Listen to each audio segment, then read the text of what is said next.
107.5 WBLS, your number one source for R&B. Albie Shore is his name. I'm sure you know it from back in the day. A part of the New Jack swing thing. Yeah, man.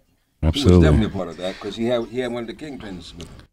Mr. Teddy Riley actually learned a great deal from Teddy. Sat in the projects with Teddy as we embarked on this whole. I was sitting there with him as he was teaching me song production and how to program, and you'd leave the studio in pain because your neck would hurt so much because everything is. It was just like it was something spectacular, and he kept it grimy too, but it was musical.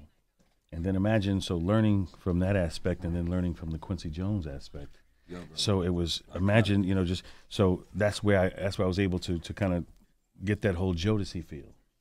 So to give it that classic, still grimy, still street, but classic and musical and things of that nature. And it's just been a blessing all the way around. It's been a blessing all the way around. Well, brother, it's been a wonderful journey. I want to talk about when we come back. Well, we can talk about this right now while we're off here because we're still rolling. So, Albie Shore, what do you feel about the singers that do the type of music you did before?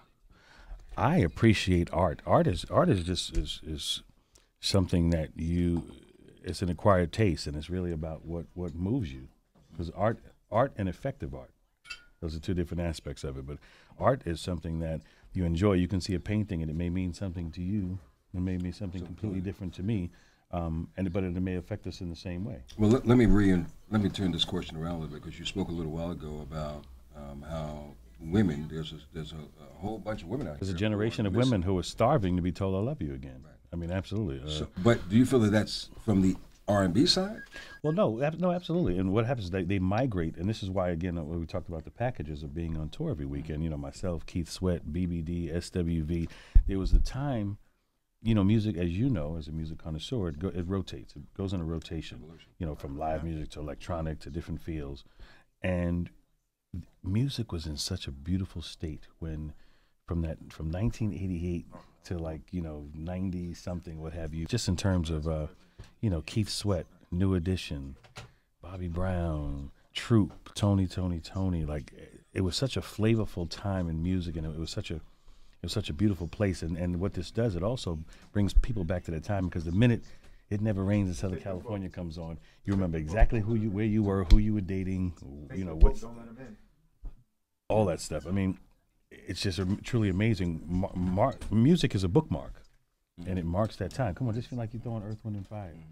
You know exactly where you were and the car you drove and the girl you dated, and all those things of that nature. And it's just such a prominent force, and it's what I call our common denominator as people, because I don't care if you're Muslim, Catholic, purple, green, orange, you like Dunkin' Donuts or you like Krispy Kreme.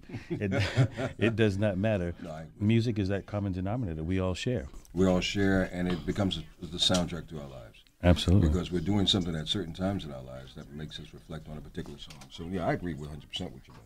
But I need to know when, because someone had posted up a little earlier, is there going to be a new CD? Working on it right now. In fact, I bought you something new today, way. Which is actually the song that I teased on Unsung. So everybody all over the country has been asking, okay. Did you ever finish that demo? So we actually bought you the completed demo. It's not done, but I look at it like this. The best records were always the demos. Yep. People get what's called demoitis, and because if you try to put too much polish on it, I said, you know what?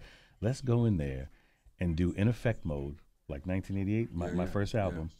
In effect mode, 2015, 2016, and drive in our lane, because I'm not trying to follow trends. I'm not trying to sound like songs. I'm not trying. I never have. I've always enjoyed exploring other facets of music, which you'll see in the Unsung series, which is working with David Bowie and Michael McDonald and Rod Stewart, but I love me some Wu-Tang. I love LL Cool J. I love 50. Drake. I love all. My if I could say an iPod, my iPod consists of Johnny Mathis, Mobb Deep,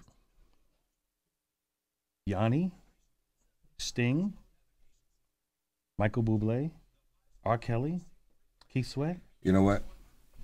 And that's based on a lot of things. That's based on your upbringing and how much your parents exposed you to different things. and I'm going to step on the line and take a chance by saying that your kids are probably open to a lot of things too. I'll be sure with us tonight. Tell me about this stage play real quick. Well, it's going to be something that I've decided to embark upon. Our good friend Ken Hamilton, he's actually the superintendent of schools in Mount Vernon. He is an incredible playwright and producer, and he asked me to join forces with him at Newark Symphony Hall, September 12th, along with Angie Stone. So I'm a bit nervous. No, I'm a bit nervous. Angie Stone is not a game. No, she's not a game. She's soul. She's soul. Yeah, and it's called Flow, and it's a hip hop gospel, very just incredible story. I don't want to give too much. Is it a musical stage play? Yes, a musical stage play. Okay. I may be doing a tune or two. Of course, Angie Stone as well, and I'm just happy to be involved with it. I'm going to embark. In fact, I just read for Empire. So I'm going to be doing some things that I should have been doing all along. I took a hiatus, but on purpose because I wanted to do it when I was ready. Okay. It's the same thing I would tell my sons about a woman. If you don't love her, leave her alone. Oh, wow. That was deep. So I wasn't ready. I wasn't ready to do the acting and all, because everybody said, "Oh, you should be acting. You should be on the screen." No, I shouldn't have been, because it's not something that I was in love with. Everything happens for a purpose and for a reason at a certain time in our lives. For those of you who are lucky enough to get those tickets to see I'll Be Sure in this wonderful stage play, a musical stage play that also stars Miss Angie Stone and a host of other talented actors. It's going down, if you're going to be in New Jersey, if you're in the New Jersey area, or you're going to New York or New Jersey area, on September 12th, it's going to be at Newark Symphony Hall. Tell me the name of the play again, brother. It's called Flow. Flow. Flow. little hip hop in it. Yep, absolutely. And it's a beautiful story. Like I said, I never like to give it away completely, but it's something that and it's something new that I'm embarking upon as well. I told you I'm going to start doing a little bit of an acting, and I did a film a little while back called The Hit with Blair Underwood and James Russo from The Godfather, and a smaller role, but I've now become so interested in embarking upon that art form as well, because I think every song I do, I want it to sound like a movie. So now I want to see if I can do it that way as well. Hey, brother, use all the blessings and gifts God has given you. So pursue it, and I know you'll do very, very well. Yes, sir. So we're going to, before we let you go, man, I got to talk about Confessions of Love topic with you. Single, successful, and lonely. Now, if you were just listening a moment ago, ladies and gentlemen, I'll Be Sure has said that he's lonely.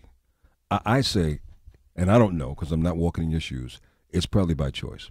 No, well, I think I was more or less saying that people associate success or what they perceive to be success, or they see you in the media, or they see things of the nature that you have to have, an abundance of people around you, and so on and so forth. And I've never been the entourage cat in any way, shape, or form. But when you do have, ambition to make $1 over lunch money, and what does happen is your friend spectrum, so-called friend spectrum, which I don't use the word lightly, but it increases. And I've never been that cat. I've always kind of been the loner. But with the success also comes a mindset, and that mindset, when you really want to achieve and you want to take things to another level, a lot of times, sometimes people around you really don't understand that, because your work ethic is on steroids. So, and it puts you in a very lonely place. So what kind of women do you date? Do you date women just as busy and as successful as you are? Wow. I don't necessarily have a type per se, but just more along the lines of, I would love to, if I'm dating a woman, obviously to have her own thing going on, because that's very important. Do you want her to be just as busy as you are? That would probably apropos for the situation. All right, so maybe you're single at the moment? Yes. By choice, though. I know he's single by choice. This cat is single by choice. 1-855-453-6694. But in my mind, I'm married to the music. Oh, and now he's going to give me a political answer. That's not politics. I'll be sure, baby. What did Donald Trump say? That's not politics. That's not even talking about. I can't even say that man's name that you just mentioned. He's definitely at the bottom of the barrel. I'll be sure inside of Confessions of Love.